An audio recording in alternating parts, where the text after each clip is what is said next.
Hi everybody, Fran Hankin with Jump Realty here with your market snapshot for August 3rd. August 3rd, 2022. Okay, so you saw the numbers. Now remember, it was a holiday weekend, so that always shifts the numbers a little bit. So it's going to be a little bit quieter, not as many people going out as showings on the weekends, right? Keep that in mind. So, second thing to keep in mind with those numbers, that is just a small portion of the stats available. So when you look at that and you see new, canceled, sold, that doesn't include several other dimensions. How many were relisted? How many had a price increase? How many had a price drop? How many were suspended? Some cancel and relist, some cancel and don't. So just keep in mind that's only a small portion of the numbers out there, but it does give us a picture of what's going on, right? Especially that list to sale ratio price, 110.8. That number has been running around 132 to 142 for the last year or so. That is the lowest it's been, which shows us that this price trend of underlisting is going away. People are testing the market and listing closer and closer to market value. And that's why you're also seeing these properties being canceled and relisted because the price hasn't worked or the pricing strategy hasn't worked, and they're relisting closer to market value because that's what people are starting to expect now, which is a good thing because now we're not just wonking on a whole couple $100,000 on a price. Thank the Lord that trend is over. Okay, so I promised you last week we would talk about absorption rate. I'm going to post a link which will give you some more detail. But rudimentary, the absorption rate is the amount of homes available, and the amount of divided by the amount of homes being sold gives you a percentage. And that shows us how frequently properties are being absorbed into the market and how frequently properties are coming onto the market. And it gives us an idea of what our inventory supply is. So when that number, that percentage is higher, it's a seller's market. As that number comes down, it becomes a buyer's market. So roughly 20% or above in an absorption rate is a seller's market. We are now coming down, which is a good thing. It's a more balanced market, and that's what we want.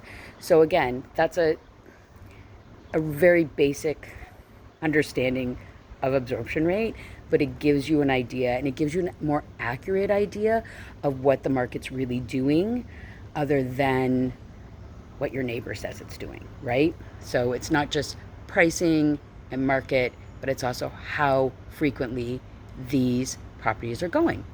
Okay, so let me see. What was the other thing I wanted to talk to? Ooh, urban myths. Fun times. The things people say to you. I'm going to call them urban myths right now. And the urban myth I heard this week was this. The market's going to crash, and it's going to crash in the next 2 to 4 years. 2 to 4 years.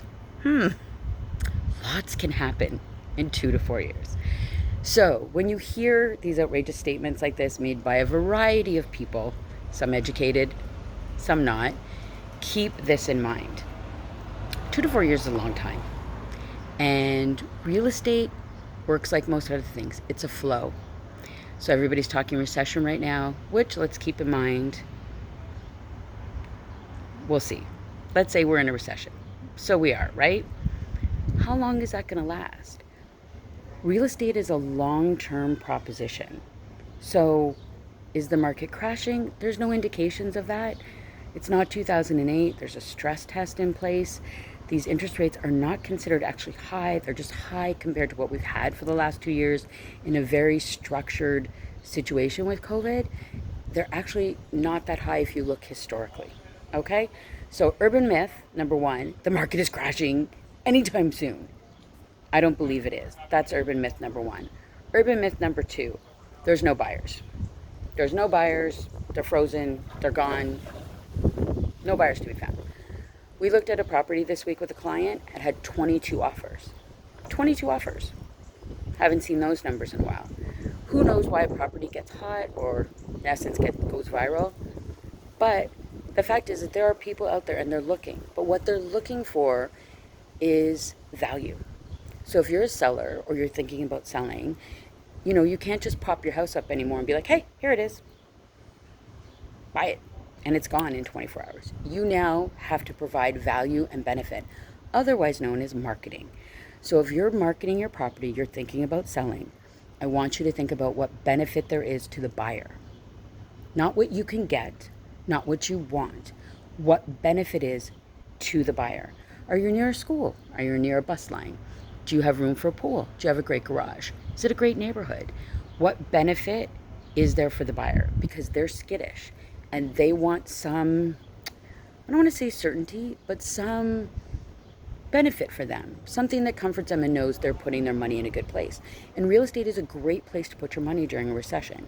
Real estate is a long-term plan. That's why when I hear these people go 2-4 years, it's a long time. And you usually buy a house and you stay in it for a while, unless you're flipping. So keep those two urban myths in myth. Urban myth number 1, boom, boom, the sky is falling. Urban myth number 2, you can just put your house up and somebody's going to come along. There are buyers out there. Provide them value. Show them your house is a good place. And as a buyer, look for the same thing. Look for value, because as a buyer, putting your money in real estate, why does the wind always come out during these times? Anyways, maybe that's a signal to wrap it up. Okay, guys, I'm going to talk to you next week, and we're going to talk more about interest rates and bonds and things, how that all wraps up together. Okay, have a great week.